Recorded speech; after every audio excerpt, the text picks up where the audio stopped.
Welcome to the Client Generation Podcast, a show where we interview some of the most successful people in real estate to help you understand how to generate leads, build a brand, and convert more clients in your business. What's up, everybody? Grant Wise here. Welcome to the Client Generation Podcast. Excited today to be interviewing a very dear friend, Mr. Jeff Pfitzer. Jeff, thanks for jumping on the show, man. I appreciate it. It's about time. I was just about to dive into I can't believe it took this long. Cause I was thinking about who do I want to have on the podcast? I was like, wait a second, how have I never interviewed Jeff? Right. We've gone back and forth, but yeah, the time has come. You're finally here. I'm happy to have this going down. Glad to be here. Well, give us a little bit of the backstory, man. For those of people that may not know you, who are you and how'd you get to where you are today? Yeah, so I am just a little guy from the Midwest here in St. Louis, Missouri, right just a little north of you there, buddy. So I think that's one reason why we've become close. But yeah, I'm a mortgage guy, technically. That's my background. I've been in the business for 21 years.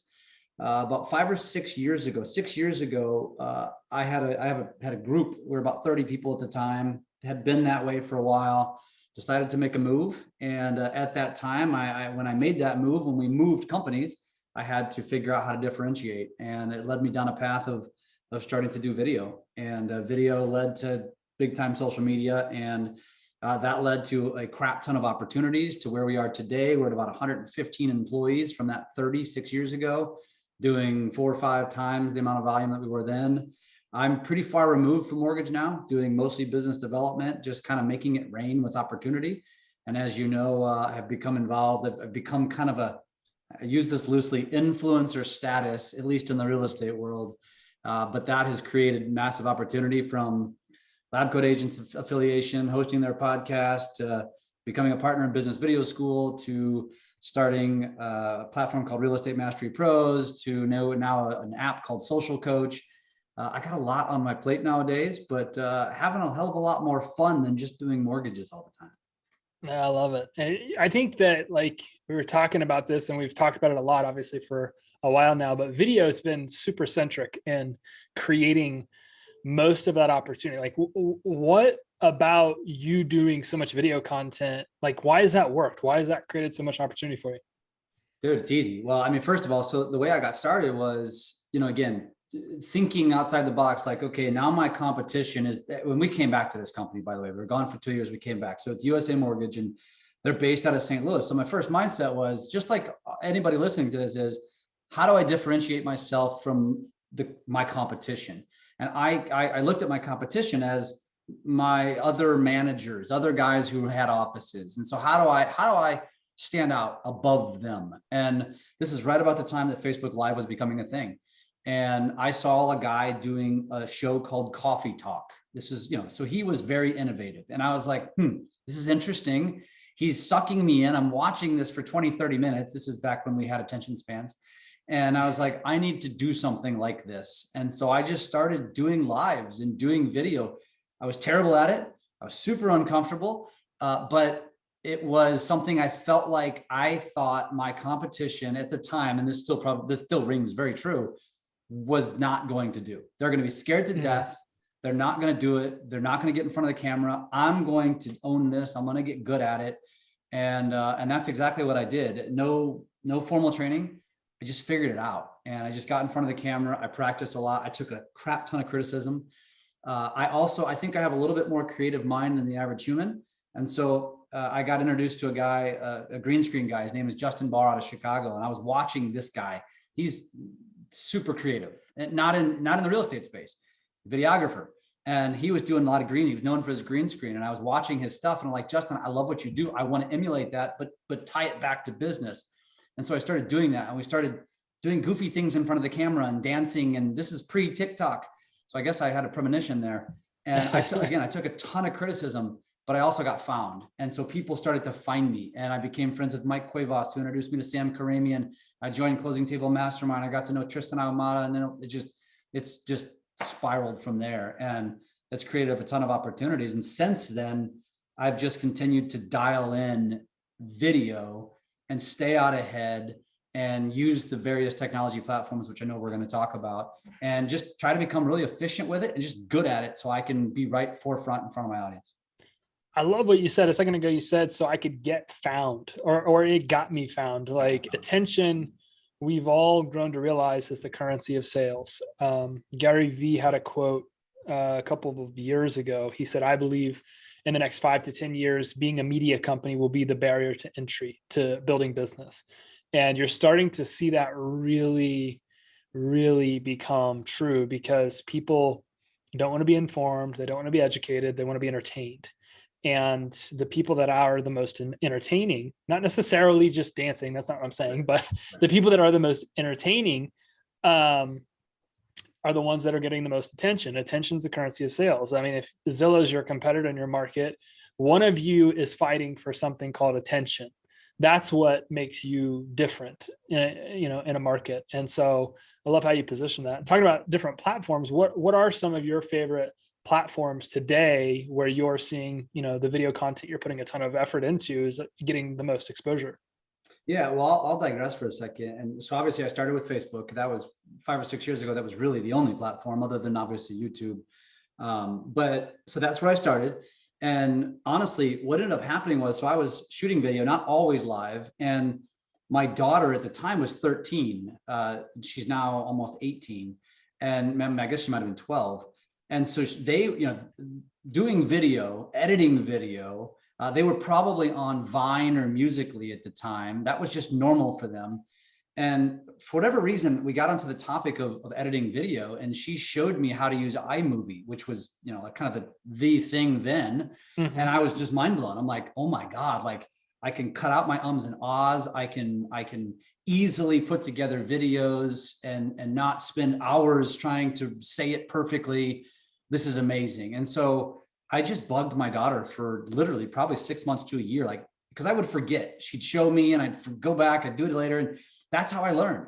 I didn't learn from YouTube. I didn't learn from the business video school. I learned on my own. I learned from a teenager. And I just continued to kind of dial in those skills, which just then evolved into Instagram, then evolved into TikTok. And so I was embracing TikTok in 2019, early 2019. So this is before really most people even knew it existed. But my daughter was like, Dad, do this dance with me. This will be really funny. I didn't even know what it was. And a couple months later, after doing it a few times, I'm like, let me look at this. And I was like, I think there's something here. And so I started to play with it. And again, forced my daughter to teach me how to use it because it's kind of advanced. It's a very advanced technology. And she taught me how to do it. And then at the end of 2019, I started standing on real estate stages talking about TikTok. And guess what? Everybody says, you're an idiot. This is terrible. This is for kids. It's not going to have anything. I'm like, oh, well, we'll see. And now fast forward to where we are today. And it's still, I think still people call me an idiot, but it's got a massive relevance. And I use the hell out of it. I use it for a content creation piece. And I just so happen to have 33,000 followers. So it's kind of cool. Yeah, TikTok is aging up faster than any other platform in existence, and their holding companies from a revenue standpoint are exceeding all previous competitors as it pertains to growth. So it's definitely a platform that's exploding. When it comes to creating video, do you have a formula? And a question I wanted to ask you is, do you feel like that formula applies to every platform, or are there little nuances to TikTok that maybe don't apply to Facebook, or, vice versa? So what's the formula for you when it comes to creating video, if you have one? And then does it apply to each platform? I do. So the thing about TikTok that's really shifted the way I think about doing video was that prior to TikTok, get in front of camera, talk. And, maybe I'd have a topic. Now I have a system, and I'm happy to share that. But before it was like, I have something to share. I'm going to get in front of the camera and I'm going to talk. And usually if you have one topic, it might take you 1 to 5 minutes to vomit that out. Whereas then all of a sudden enter a TikTok platform where it says, the maximum amount of time that I'm going to give you is 60 seconds. Now that's since shifted to 3 minutes, but for a long time now, it's been 1 minute. And it kind of changed the way my mind was like, you know what? TikTok is going to change the way we think. And you started to see that because then Instagram copied it with Reels. YouTube's now added shorts. Like everybody's following suit. And you also then you hear people say it, and you've read this before, that humans have a lower attention span than a goldfish. And it just tells you that like video is the way it's going, but you really need to be profound to grab our attention for an extended period of time. So my thought was, I want to embrace TikTok. People are going to become used to TikTok. They're going to see that watermark on there, and they're going to say, I know this video is not going to take a lot of my time. I'm going to watch it. That was number one. Number two was it forced me to then take that same exact content. I take a lot of content from like blogs, industry blogs. I'll take an interesting article, I'll put it into a script, and then I will make sure it's less than 60 seconds. And I will usually put it together in a jump cut fashion. And I do this for two reasons. One, because jump cuts are popular. It just makes it more palatable to the eye. It's not just what is a jump cut? Can you explain that real fast? Absolutely. So if you watch YouTube videos, you'll know what a jump cut is. Even a 10-minute video, they'll shoot a video. What they're doing is, let's just say they have a period in the video where they might fumble or whatever. They're going to cut out that 30 seconds. And then there's going to be a cut from where they stopped it to where they restarted again, right? Yeah. Now it's become an actual strategy in video. And so I use it intentionally. I do it this way for a couple of reasons. One, I will script out a video one line at a time. So there might be 10 lines, right? It's probably honestly, it's probably about 10 to 15 comprises a 60-second video, depending on how fast you talk, right? And so what I'll do is, instead of having to remember what I want to say to recite it or put it into a teleprompter, I'll literally do it one line at a time. So I'll hold my phone or put it on a tripod, and I'll push the button. I'll look down at my script and just remember that line. Look at the camera, say it, stop. I might even change my background to give the jump cut a different element. So I'll be here and then I'll go here. So you see a different backdrop, it gives it a different shot, right? And then, so that way it forces my video. So one, I don't have to remember my lines, essentially. I'm just looking down, remember, say it. Do the next cut, remember, look up, say it. And so it makes shooting a video, it's the thing that I teach when I teach this is that if you spend 5 to 10 minutes scripting your videos up front, whether you're using a teleprompter, which I do use a teleprompter as well, or doing it in this style, just saying one line at a time and cut, it makes shooting the video, you'll usually do it in one take. Whereas I hear it all the time. People, I know I need to do video. They shoot a video, they don't like it, they start over. They shoot a video, they don't like it, they start over. And a 1-minute video takes them an hour to produce. Usually I'll spend 5 or 10 minutes scripting, and then it takes me about 15 minutes to produce, and I'm done. I'm out in 20 minutes. Yeah. And that's the thing, is efficiency, because I'm creating so much content. I need to be as efficient as possible. And I want to become known, and I'm becoming known as the guy who puts out bite-sized content, bite-sized, valuable, educational content. And so that's just become the style. And so I use it for a couple of reasons. I do a number of things, but I'll stop there because you might have some questions. Keep going. Yeah, so that's one style. So I do it. I'll do the jump cut. I'll script it, and I'll do one line at a time. In other cases, like I have one right now. The next video I'm going to do is about lumber prices, and really, it's honestly, I call it. It's like trivia knowledge, like useless knowledge. But to me, I think my audience is more interested in learning that lumber prices are not just high because of COVID, but also because of caribou migration and because of a certain insect infiltration in Canada. Right? That's like just stupid stuff. But I think I'm going to grab the attention of a few extra people than if I get on camera and say, hey guys, here's my Monday market update. Well, let's see today. Fannie Mae decided to announce blah, blah, blah. Nobody gives a crap. So I find ways to put out the content that is educational in nature, ties back to real estate, but allows me to just remind my audience what I do, right? My point of saying that is that particular one, it's a little bit longer. So I'm going to put it in an app called Prompt Smart Pro. This is an app on your phone. It's a teleprompter, and I'm going to read the damn thing. I'll be staring at my camera. You'll have no idea that I'm reading it because I won't read it like a robot. I'll read it as if I'm just spitballing, and I'm going to read the thing. I'm going to download it to my phone. If it needs any editing, I'll put it into my favorite app, which is Viva Video. And guess what? I'm going to upload that video to TikTok, maybe add a couple of editing features, maybe add some background music, maybe add a GIF, something like that. Bam, there it goes.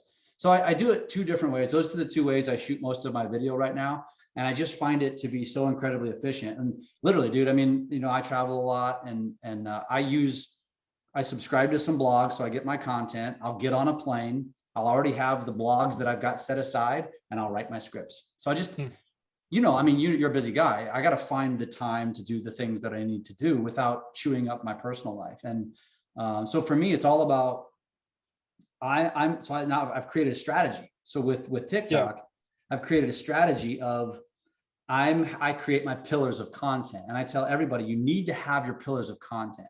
And what that means is, what is easy for you to talk about that pretty much you can do into perpetuity and you can do it consistently. And so you all have your personal lives. So that's one pillar of content. My second pillar of content is real estate and mortgage. So I'm always going to do one video, at least one video a week on real estate and mortgage. A third pillar is social media and video. So I'm always one a week. So I rotate them, 1, 2, 3, 1, 2, 3. I actually added a fourth this past weekend because I went viral about Lake of the Ozarks. So now I'm going to have a fourth pillar is just Lake of the Ozarks because my audience loves it and eats it up, and I'm getting millions of views, literally. And so I'm gaining followers as a result of that. And I can go into a strategy that I just kind of figured out as I was testing this stuff. But that's what you have to do. You have to first define what your content is going to be: personal, business, and then hobbies, interests. What are you doing with your time? Are you into a diet? Are you into gardening? Are you into golf? What are you into? Make that a pillar of your content, and then create consistent content around that, because you're going to gain followers, just like I'm gaining followers for Lake of the Ozarks.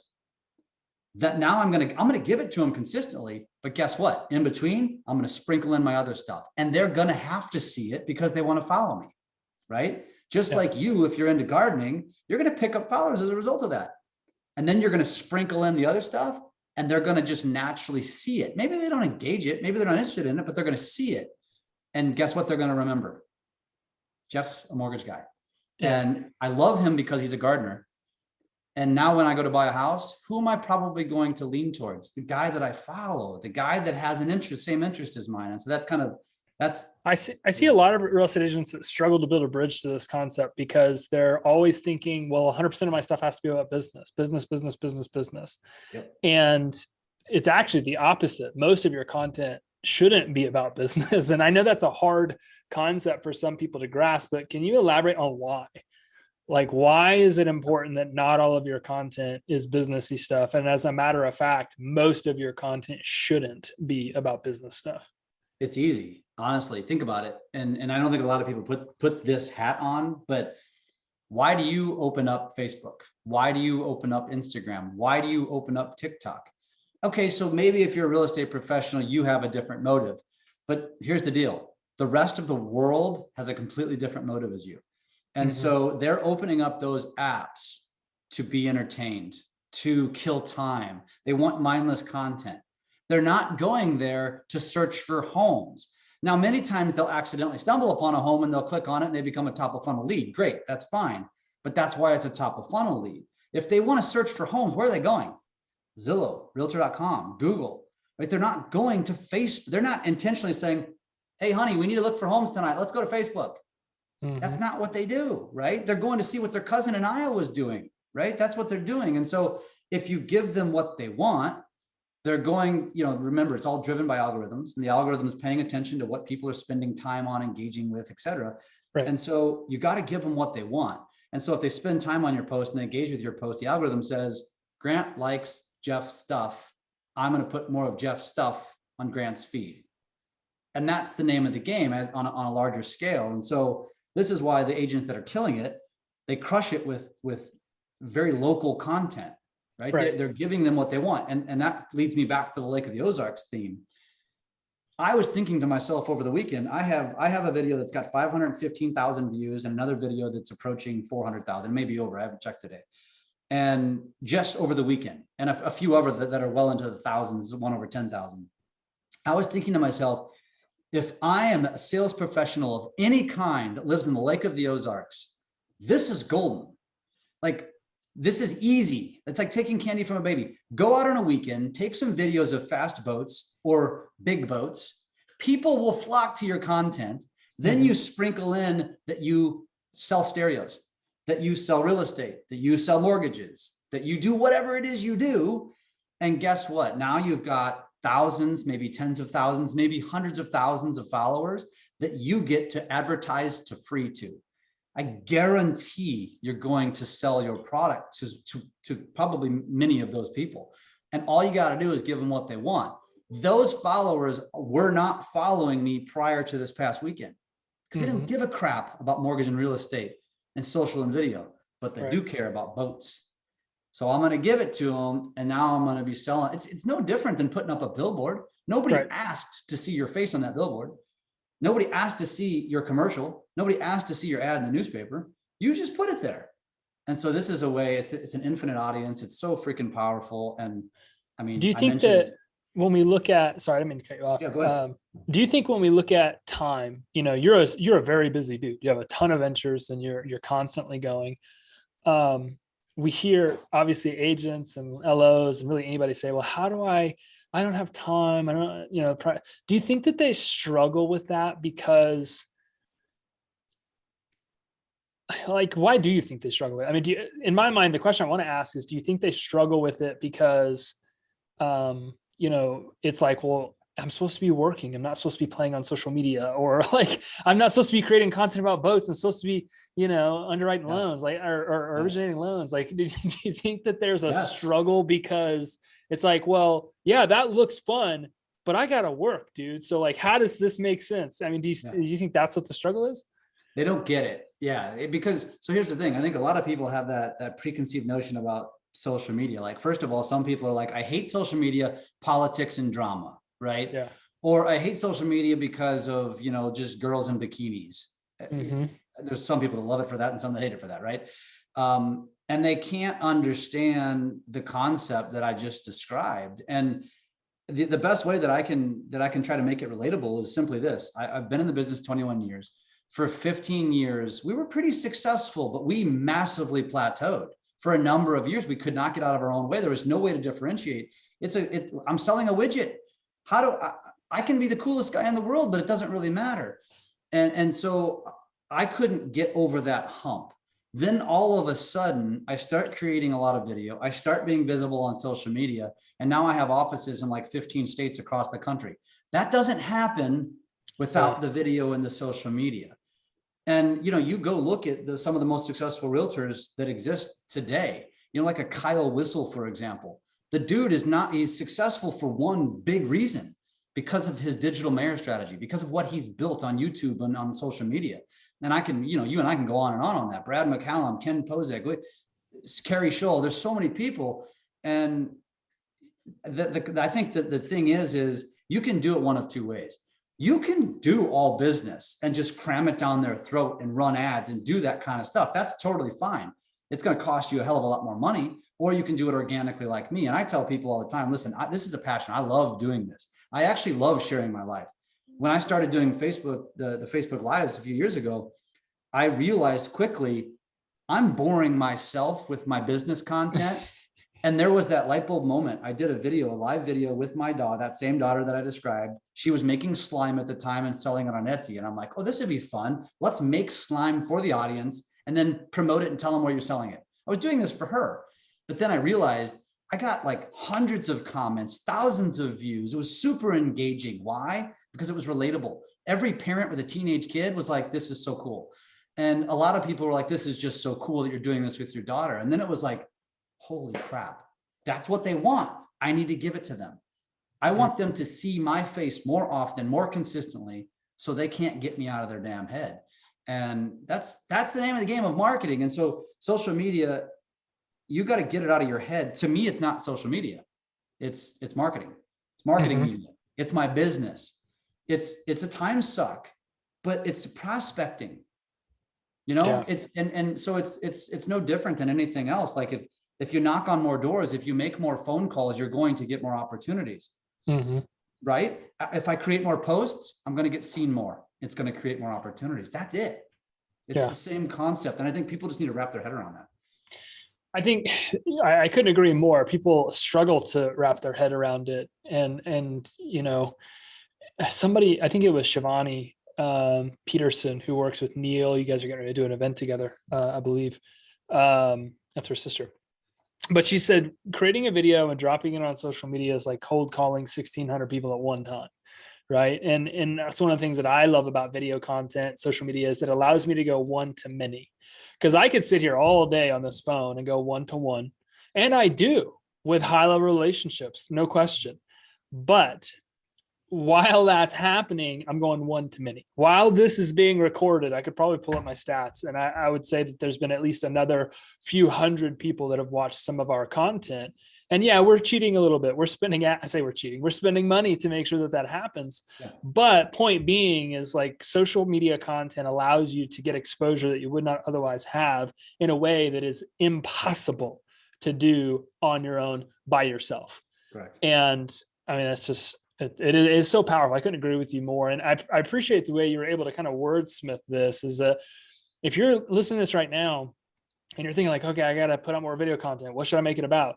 I can almost guarantee your mind's going 100% to 12 steps to buy a home, or or the top 3 things you got to do to get your home ready to list. And I think, like, the essence of Jeff's message is like, hey, go to your kid and like make a funny video together and, you know, enjoy that process, or go out into the garden and show people how you are able to get like the best tomatoes. Like, it really doesn't matter. I was at Agent 2021 when Gary Vee and his team, they invited me out to speak and a few other people at their last one in Miami. And somebody in the audience was like, Gary, what should my stuff be about? And he's like, it literally doesn't matter. Like, that's what you guys don't get. He's like, you fell off the sidewalk today and you broke your foot. Like, post that. That's really all people really care about, is what's going on with you personally. Yeah. It literally virtually never has to be about business. And so love it, man. I appreciate you taking the time to come on here. I want to respect your time. And I know this episode is going to leave people wanting a little bit more. So what's the number one way that somebody could reach out and connect with you if they wanted to? I'm pretty easy to find. I'm on every social platform regularly, so you can find me there. And I'll give you my cell phone, but they're all Jeff Pfitzer. So you probably see the spelling of my name on the Zoom or in the caption or whatever, or in the title to this podcast. That's my name everywhere. That's one piece of advice I'll give you, by the way. If you're going to be on multiple platforms, have a consistent name across all of them and make it easy to find. Don't be Jeff the home loan guy. Like, who the hell is that, right? They know me because my last name is Pfitzer. And so define yourself so you're easy to find. So Facebook, Instagram, TikTok, LinkedIn, and YouTube. I'm probably the least involved on YouTube, which I should be more, but those other 4, I'm regularly getting messages and checking messages. And then you can feel free to text me. My cell phone number is 314-220-4945.